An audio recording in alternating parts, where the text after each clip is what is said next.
separate lights and darks by bag, or does Fresh Clothes separate? Fresh Clothes encourages the customers to do all sorting and separating at home in different bags. And the reason is that we don't know what items may need to be sorted out. If you say, well, Fresh Clothes, you need to sort this for me, that would be a subjective task that we might be likely to mess up, because everybody might have different decisions with sorting. So we ask you to do that, and oftentimes that means you need 2 different bags for our service.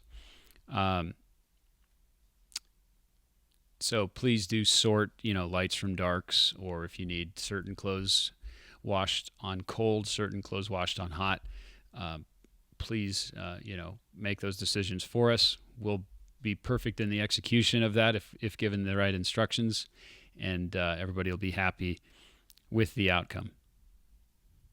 In general, I think the important thing to note is if there are items together in a single bag, we're going to treat those items the same way, whether it be hot, cold water, low heat on the dryer, medium heat on the dryer. If clothes are in the same bag, they'll be treated the same way through the process.